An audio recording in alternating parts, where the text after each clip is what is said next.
These are all figures and facts cited in a book that's presently and rather widely used in college psychology courses. If you don't believe me, it's Intimate Relationships here. You can go and look on any major university website within a college bookstore for this. It's Intimate Relationships by Brem, Miller, Perlman, Campbell, and you'll see that it's still a full price textbook for a measly paperback, over $80 for a new one, still in print, still used by psychology people. But that's where all these facts are coming from. In fact, it's page 255 is where it tells about the intimacy rates. So again, you can go and check that on.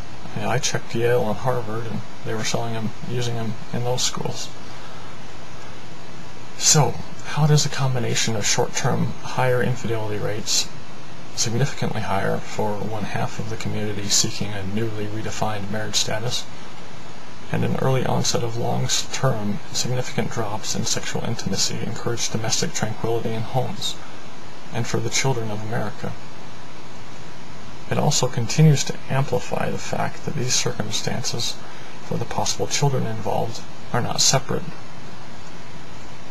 but equal. They are quite unequal.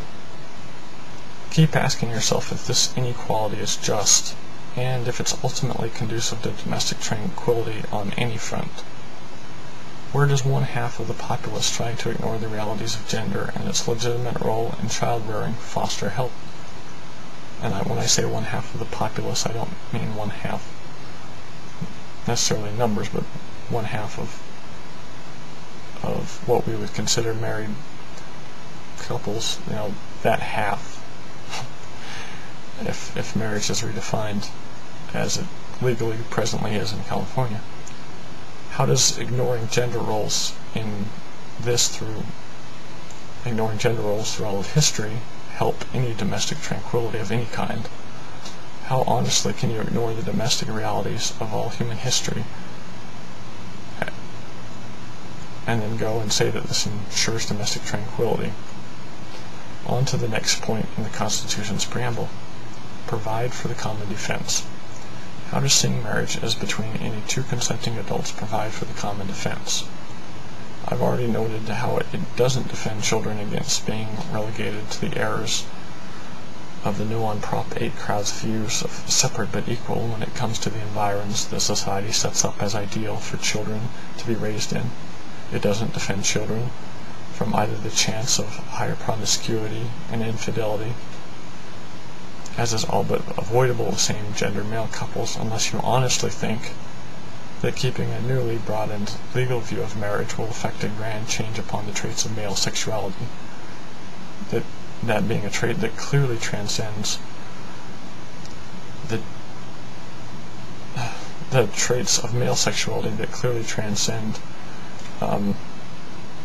regardless of what you consider your orientation to be or have chosen it to be, and that being that males have a tendency to desire multiple partners.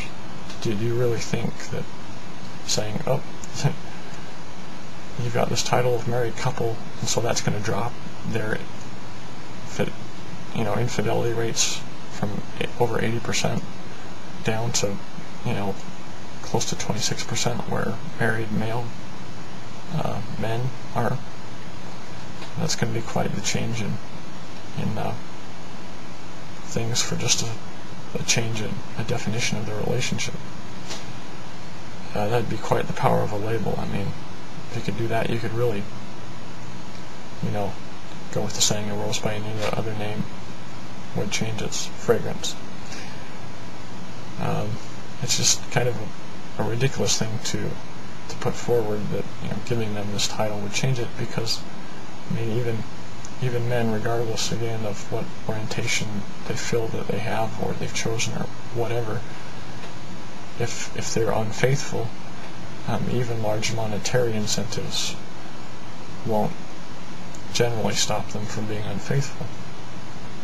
Also, what about those who feel that they would be as happy and as well off if they could have the title of married, but they either wish to continue to go solo for the duration of their lives, or they wish to extend it beyond two people. That is, how is 2 a magical number? How is 2 a magical number for promoting any of the discussed points? How does limiting it to 2 provide for the common defense of all citizens? How does it promote justice? Is a person automatically a greater benefit to society than a single person, just because they found or decided to stay with someone else? How does the act of becoming a committed couple in and of itself benefit society? And how does it benefit society more than a traditional heterosexual marriage?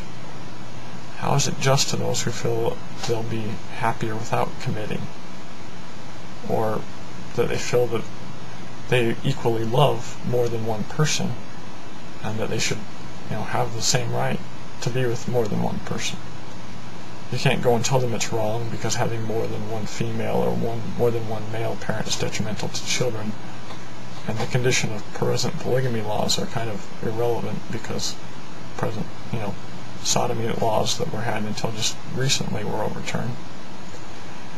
I mean, if it is good, if what makes 2 a magical number? I just don't see it. If having 3 moms, if having 2 moms is good, then why would 3 moms be bad? If you had 3 women that wanted to get together, or say if children have nothing to do with marriage, then why would any number, 1, 2, or 3 or more individuals committing, not be right and also seeking this status? The point, of course, is that if marriage is just about love between 2 people, then in what way is 2 a magic number? How does it 2 provide something superior? And most of all, how is the defense of people's rights, all people's rights, be they single, in a companionship, or in a larger group, how are all of their rights commonly defended, provide for the common defense, if marriage is just about love between 2 consenting adults? What makes 2 a magical number? Now, for the second to last point, promote the general welfare. How does any 2 consenting adults enter into a lifetime commitment to each other promote the general welfare in a way that should be supported above that which is found as given by either single people or by those who seek larger groups, committed or even uncommitted relationships? If giving the term married to same-gendered male couples doesn't do significantly more for curbing infidelity rates among those couples, rates reported by the individuals in those relationships, then isn't society setting those couples up in a way for failure that they're not doing even now with the high divorce and infidelity rates in the general populace? I mean, because 80% compared to the other ones is massive. Why is setting them up for marriage, how is that promoting the general welfare? And this is just looking at the present here and now. I think it's more important to look at things in terms of the generations into the future. The whole of the posterity of our society. How does watering down the definition of marriage by saying it's just any 2 individuals who want to commit to each other, how does that help ensure the general welfare of society? A good way to look at it is to ask the same to the other end, to see what benefits were before. How does marriage as it was originally defined help the general welfare of society? Well, primarily it creates an optimal situation for children. How can I say this? Well, we've already pointed out earlier the problems found in the de facto separate but equal, but false claims of the no on Prop 8 crowd.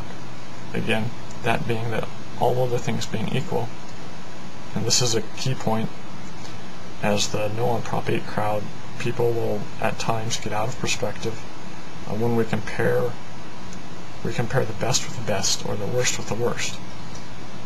Because if we compare, one side's best scenario with the other side's worst scenario, then it becomes simply a childish and logically untenable propaganda campaign that exaggerates and minimizes selectively